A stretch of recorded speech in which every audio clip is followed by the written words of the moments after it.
continuando aqui na Tesouras Estética e Cabelo, nós vamos conversar com a Renata Pereira, que é biomédica e também acupunturista. Renata, a acupuntura, né, já essa técnica milenar, foi tão difundida e tão discutida, hoje em dia é uma técnica aceita, bem aceita no mercado, até aceita por muitos planos de saúde, né, indicado por muitos médicos, né, para muitas terapias. Então explica para quem não conhece ainda, né, o que é a acupuntura. Bem, como tu falaste, a acupuntura é realmente uma ciência milenar. Ela já é praticada há pelo menos 2.000 anos. Surgiu na China. Existem relatos de 4.000 anos já de inserção de não agulhas, como se conhece hoje, mas de outros materiais que serviriam, então, para estimular os pontos de acupuntura. Os pontos de acupuntura são os locais no corpo onde a gente tem a capacidade, então, de estimular a energia que passa no nosso corpo. Então, a acupuntura é uma técnica que utiliza a energia do próprio corpo para promover, então, uma reação e promover a saúde. Esse é o princípio terapêutico da acupuntura? É basicamente isso, o princípio terapêutico. Esses pontos de acupuntura são os pontos onde os canais de energia, que a gente chama de meridiano, eles são mais eficazmente estimulados. Então, existem canais e aí se descobriu pontos de acupuntura onde os canais podem ser estimulados. Estimulando os canais de energia, a gente consegue fazer com que o próprio organismo ele se capacite para se equilibrar e manter a homeostase do organismo, né? E aqui tá ligado também os eletrodos, né? Porque aqui é o processo eletroacupuntura, né? Exatamente. A acupuntura, ela é uma técnica que pode ser feita somente com agulhas. A gente está utilizando alguns pontos que só tem agulhas. E nas mãos. Mas aí, de acordo com a queixa do paciente, a gente vai optar por uma técnica ou outra. Esse processo aqui, ele é ligado neste aparelho que promove uma eletroestimulação. E aqui a gente consegue regular a intensidade da carga e qual é a indicação terapêutica que o paciente vai precisar. Pois é, e por que são utilizadas agulhas, né? Porque inventaram, assim, porque as pessoas podem ficar um pouco com medo. Eu vou levar 5 de agulha, vai doer, não sei o quê. Para começar, não dói, né? Eventualmente dói porque pega algum estímulo, né? Um nervinho que estimula, né? Exatamente. A acupuntura não é para doer. A acupuntura é para ser uma sessão em que a pessoa se sinta bem, que ela sinta conforto, que ela relaxe. Mas começaram a se utilizar agulhas justamente porque elas são facilmente penetráveis na pele, né? E elas vão conseguir, dessa forma, estimular o ponto. Essas agulhas, elas são agulhas que são descartáveis, são finas, e elas são flexíveis. Com essa flexibilidade das agulhas e essa espessura, que é mais ou menos do tamanho de um fio de cabelo, é possível, então, a gente estimular o ponto de acupuntura. Eu tenho aqui, como exemplo, uma agulha de coleta sanguínea, uma agulha de injeção, que ela está posicionada ao lado de uma agulha da acupuntura, que dá para ver a diferença, né? Eu vou abrir aqui para mostrar, até para as pessoas perderem um pouco do medo. Nossa, muita diferença, né? Aqui fica melhor, eu acho. Sim, bastante diferença. Só separa um pouquinho. Isso. Muita diferença. Então, 2 agulhas de acupuntura, que a gente utiliza exatamente como estas, e uma agulha de coleta. E o diâmetro entre elas é 4 vezes menor das agulhas de acupuntura para uma agulha de coleta sanguínea. Renata, e quais formas de estimular os pontos de acupuntura além das agulhas? Bom, existem várias formas de estimular os pontos de acupuntura. Existe a eletroestimulação, que é o que a gente está fazendo aqui, que é tentar potencializar o efeito das agulhas. O eletroestímulo, ele consegue potencializar, então, o efeito das agulhas e não é necessário manipular tantas vezes as agulhas a fim de se buscar o ribiqui, que é a resposta energética do corpo à agulha, a resposta que tem no ponto. Outras formas também de se estimular os pontos de acupuntura é a técnica de Duin, que algumas pessoas utilizam, que nada mais é do que apertar alguns pontos de acupuntura, então basta conhecê-los. Existe hoje também a moxa terapia, que eu vou mostrar aqui. Isso aqui esquenta. Isso. Existem 2 tipos de moxa. As principais são essas. Esta é a moxa mais tradicional, ela é feita de artemisia, que é uma erva. E essa moxa é a moxa de carvão, a popular moxa sem cheiro. Porque essa em função de ser uma erva, ao ser queimada, ela vai liberar um odor. Ele não é desagradável, mas dependendo do ambiente que o paciente for ser tratado, às vezes é melhor optar por uma moxa que vai esquentar o ponto sem liberar cheiro. Ela jamais é encostada na pele, ela só é aproximada a fim de esquentar o ponto com ou sem a agulha. Aí vai depender da indicação. Isso a gente utiliza quando a gente quer que o estímulo do ponto seja mais intenso, então tonificar a energia do ponto. Além disso, existem técnicas de ventosa, que promovem uma sucção na pele. Existe também a auriculoterapia, que é aquela colocação de sementinhas nas orelhas. Fazendo manutenção, né? Fica durante a semana, eu faço a acupuntura, depois fica durante a semana aqui nas aurículas, né? E depois, um dia antes, tira para repor, né? Isso. A auriculoterapia, ela é uma técnica complementar da acupuntura. E ela, por si só, já basta para um tratamento. Mas elas aliadas, elas têm um potencial de eficácia muito maior. Então, vale a pena utilizar esses 10 recursos. No final da sessão de acupuntura, eu sempre coloco nos pacientes a aurículo. Eu acho muito importante. Né? Sim, porque daí é uma forma do paciente manipular os pontos e regular as suas funções em casa, né? Isso ajuda bastante. E uma forma hoje mais moderna que se tem para aquelas pessoas que têm um pouco de medo, né, das agulhas, enfim, até experimentar e ver que realmente isso aqui quase que é imperceptível, é os stippers ou stipers, né, que são umas pastilhas de silício que eu tenho aqui para mostrar. Vou aproximar.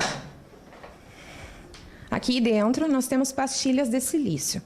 Essas pastilhas contêm a quantidade, então, do silício necessária para estimular os pontos de acupuntura. São colocadas essas pastilhas diretamente no ponto de acupuntura e, então, com um micropore, a gente fixa. E isso o paciente também fica uma semana, até a próxima sessão. Ele vai continuar com o estímulo em casa. Então, isso é muito adequado para aquelas pessoas que realmente não gostam de agulha.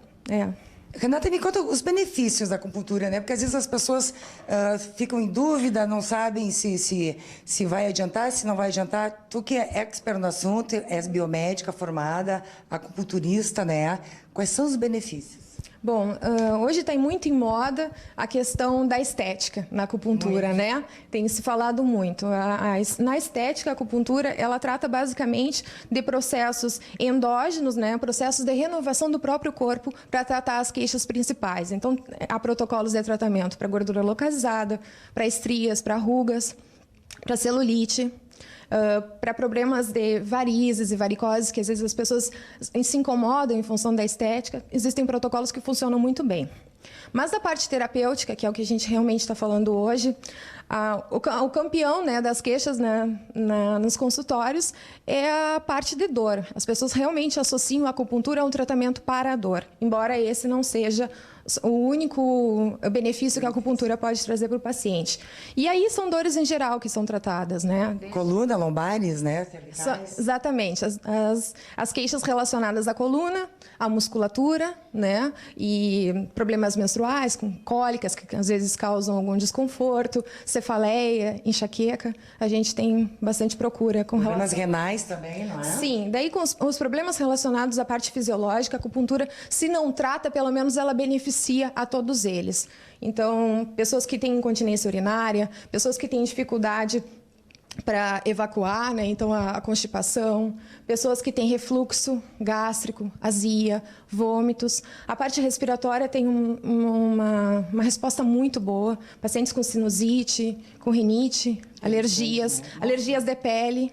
Aquelas alergias que têm um fundo emocional e que normalmente é mais difícil de tratar. Eu tenho conseguido bons resultados, né, nessa parte. Também distúrbios do sono e dos sonhos. É bastante procurado para isso. Dá para ver que é meio geral, né? É bastante geral. E à medida do tratamento, as pessoas vão percebendo que até a imunidade ela acaba aumentando em função do tratamento. Além de diminuir a necessidade dos medicamentos, né? Que isso é o principal, né? E como é que é uma sessão de acupuntura, Renata, para quem não conhece, para quem nunca fez? Bom, o que eu espero do meu paciente numa sessão de acupuntura é que ele se sinta bem. Isso é o mínimo, né? Então, a gente sempre procura associar uma música agradável, a aromaterapia, para que esse paciente ele se sinta bem. Relaxar, né? Sim, que aquela seja a melhor horinha dele na semana, né? Então, as agulhas, como elas são bastante fininhas, elas não ficam muito tempo na pele, mas a sessão dura mais ou menos 1 hora. A gente primeiro tem uma conversa, uma avaliação de quais são as queixas daquele momento do paciente e relaciona com as anteriores. E, a partir disso, se faz a sessão de acupuntura e vai associando as técnicas conforme a queixa. E quantas sessões, em média, o paciente faz para resolver o problema? Bom, essa questão é complicada. O oriental ele costuma dizer que em uma árvore nenhuma folha é igual a outra. E isso eu aplico muito na clínica. É impossível tu dizer para um paciente, no primeiro impacto, só sabendo a queixa dele, qual o tempo que ele vai levar para se restabelecer. Isso vai depender muito de um diagnóstico bem feito. Isso é que vai... Mas, a princípio, tu faz um pacote de 10, 20 sessões, né? A gente vai... Pra ter um resultado, né? Sim, o que se espera é que o paciente vá até o fim, que ele resolva aquela queixa principal dele. E, normalmente, ele acaba descobrindo outras queixas. O diagnóstico sempre é feito através de um questionário, anamnese, em que são investigados os aspectos relacionados à vida do paciente e à saúde dele. A gente observa questões do comportamento, como o caminhar da pessoa, a postura dela. A gente vê questões morfológicas, né, da área que está com problema. Avalia-se sempre o pulso da pessoa, a energia no pulso da pessoa, porque isso vai me dizer qual é a energia que ele tem no corpo e de que forma eu vou poder tratar. Isso é imprescindível, porque essa energia que o paciente dispõe é a que eu utilizo para tratar. E é a partir daí que eu vou poder determinar o número de sessões, conhecendo a energia do paciente. Então, normalmente, numa sessão, na primeira sessão, é mais difícil de eu poder dizer para o paciente, tu vai levar 10 sessões, 5 sessões. Eu preciso saber a resposta dele ao tratamento. A partir da primeira sessão, a gente já consegue estimar melhor. Além disso, tem a avaliação pela língua. O profissional formado na acupuntura, seguindo a linha da medicina tradicional chinesa, ele sempre avalia a língua do paciente. Ao avaliar a língua, a gente também vai entender aspectos da morfologia e da saúde do paciente. Certo. Tem idade mínima para começar e idade máxima para fazer? Como é que é isso? A princípio, não. A princípio, a técnica ela não tem contraindicação. Bebês fazem, Bebês fazem e gostam. Né? Eles têm menos medo de agulha do que nós, né? Mas se a mãe optar por não utilizar uma agulha, existem essas outras técnicas que podem ser feitas, a auriculoterapia, as pastilhas de silício. Então, é ele que vai optar. E idosos adoram, né? Eu já sei que tu tem uma carteira de pessoas de idade assim que gostam muito, né? Eu acho que a gente acaba direcionando os pacientes, né? Eu gosto muito de trabalhar com idosos e tenho uma resposta bastante significativa com eles. E qual é a principal vantagem, assim, Renata, que o paciente vê no tratamento com a acupuntura? Eu acho que a principal vantagem da acupuntura seria ver o paciente de uma forma holística, ver uma visão do paciente como um todo. A gente analisa tanto os aspectos físicos e as queixas do paciente, quanto o emocional dele. Isso, com o passar do tempo, a gente vai percebendo que é o que realmente mais interessa. Investigando a parte psicológica, estresse, ansiedade, depressão, problemas de transtornos que a gente trata também, como síndrome do pânico, medo. Essa sintomatologia psicológica, tá, e física é que vai constituir realmente o quadro da pessoa. E como a gente somatiza todas essas emoções no corpo, é importante tratar as duas coisas ao mesmo tempo. Além disso, esse é um tratamento que praticamente não tem nenhum efeito colateral. Não tem contraindicações Não. também. E ele ainda serve tanto para tratar como para prevenir as doenças, né? Certo.